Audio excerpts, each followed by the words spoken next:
Let me start with something honest. While we are listening to this right now, part of our brain is doing something a little sneaky. It is quietly asking, should I stay here? Or is there something easier I could be doing? And if that thought crossed your mind, good. Because the exact same thought crossed mine more than once, even while preparing this episode. This calculation happened to all of us, all day long. Stay focused or check something. Do the hard thing or reach for something easy.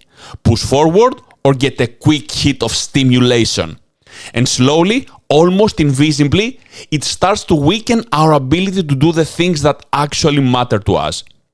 Before we go any further, I want to be very clear about something. I'm not recording this episode as someone who has mastered discipline. I'm recording it as someone who is working on it, making progress, sleeping sometimes, adjusting, and trying again. So this is not me teaching you, of course. This is us having a conversation about something we are all dealing with. My name is Panos, and this is the Adapt and Fly podcast. A space for insurance and financial planning professionals who refuse to fall behind and choose to be ahead of their time. Innovators and pioneers building future-ready practices that adapt and fly in a world shaped by AI, technology, and human behavior.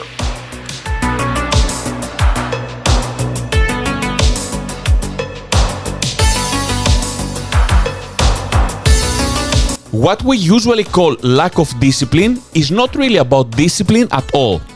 It is not motivation, it is not character, and it's definitely not laziness.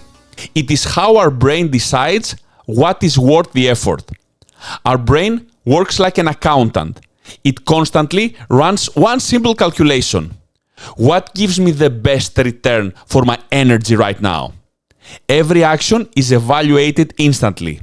High effort with an uncertain reward, the brain hesitates. Low effort with guaranteed stimulation, green light. Thousands of years ago, this made perfect sense, of course. Saving energy meant survival. The problem is that the same brain now lives in a world designed to exploit this rule. Every app, every notification, every scroll, every snack, carefully designed to deliver strong stimulation with almost no effort.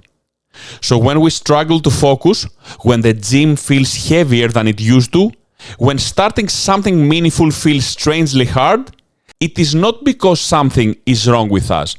It is because our brain has learned to expect easy rewards.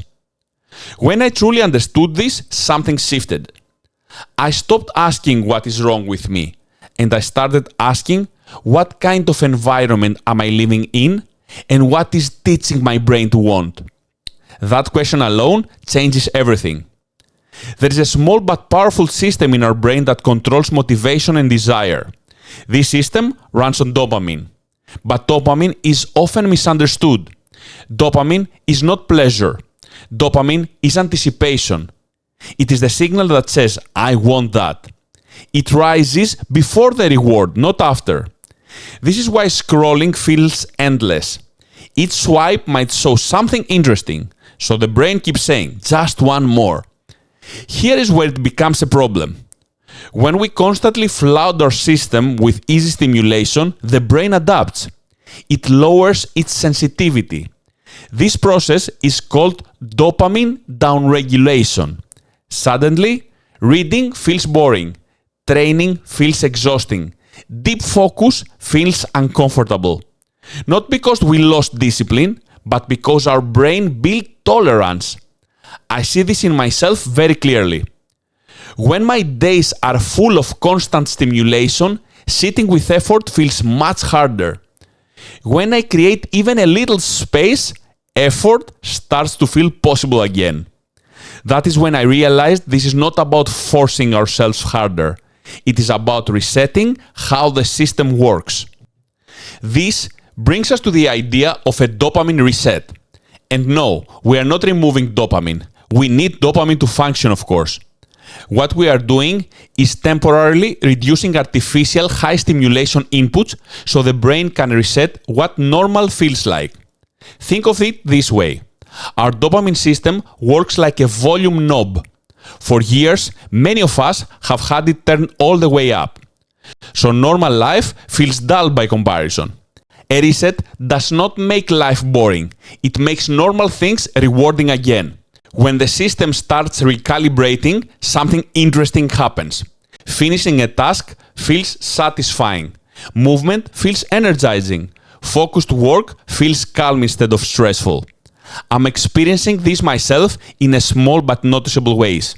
Not perfectly, not constantly, but enough to know this is real. Most people struggle here because they approach this the wrong way. They rely on willpower. That almost never works. Willpower runs out, understanding lasts. The first few days of reducing stimulation feel uncomfortable, very uncomfortable, restless, irritable, bored in a way that almost feels painful. That is not failure. That is adjustment. That is the brain learning a new baseline. I have quit before right at this stage thinking something was wrong. Now I recognize that discomfort as a sign the process is actually working.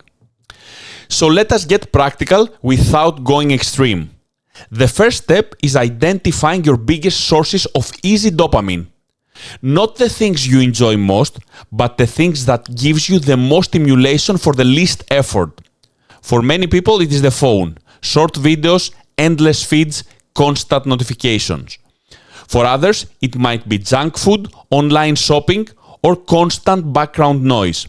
That is lever. The goal is not to remove it forever. It is temporary. 3 days is the minimum. 7 days creates noticeable change. 14 days can be deeply transformative. Not because we are punishing ourselves, but because we are giving the brain space to reset. But removal alone is not enough. The brain does not like empty space. So we replaced fast dopamine with slow earned dopamine. Reading a physical book, cooking instead of ordering food, walking without headphones, exercising without constant stimulation, writing by hand, having real conversations. At first, this feels underwhelming. That is normal. But after a few days, something shifts. The brain starts releasing dopamine in anticipation of these activities too.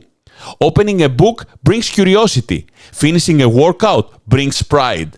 Completing focused work brings satisfaction. This is how we retrain the reward system. This leads to an important distinction: pleasure versus satisfaction. Pleasure is immediate, easy, short-lived. Satisfaction is delayed, earned, long-lasting. Modern life gives us endless pleasure and very little satisfaction. That is why we can be entertained all day and still go to bed feeling empty. A dopamine reset gently shifts us back towards satisfaction. Here is the surprising part. Satisfaction creates stronger and longer-lasting dopamine than pleasure ever does. Effort releases a mix of chemicals like dopamine, serotonin, endorphins in general. That is what athletes feel after training, what creators feel after deep work, what discipline feels like when the brain is properly calibrated. And this is not a one-time fix. Our brain will always move toward easy rewards. That is not a weakness, it is biology. So the real strategy becomes environment design. We do not fight the brain, we work with it. Phone next to the bed, we will take it. Healthy food visible, we will eat it. Workout clothes ready, we will train. We make distraction harder to reach. We make discipline easier to start. Small changes, big results. Every small barrier we add between ourselves and distraction is a vote for the person we are becoming. And environment is not only physical, it is social. The people around us shape our behavior more than we realize. If distraction is normal around us, we accept it. If focus and depth are normal, we move in that direction. Our brain is shaped not only by what we do, but by who we spend time with. Now let us face an uncomfortable thought. Some people hear this and think, this sounds like making life harder. That thought usually comes from a brain that is already overstimulated. From this side of the reset, discipline feels like harder than distraction. From the other side, discipline feels easier because distraction starts to feel empty. So which one is actually harder? Chasing stimulation that never satisfies, or building a life where effort itself feels rewarding? This is about control. Right now, algorithms decide when we feel bored. Apps decide how we spend our attention. Notifications decide what we react to. This is not freedom. Freedom is having a brain that works with us, not against us. Enjoying effort, looking forward to meaningful work, going to bed satisfied instead of guilty. That version of us exists, and it does not start with perfection. It starts with one decision. Identify the biggest source of empty dopamine in your life. Remove it for 7 days, just 7. Observe what happens. Notice the discomfort. Notice when it peaks. Notice when it fades. Once we feel our brain recalibrating even a little, we will not want to go back at all. Because we were never meant to live chasing stimulation. We were meant to do hard things and eventually to enjoy doing them. So thank you so much for listening. I'm Panos, and this was the Adapt and Fly podcast, episode 2.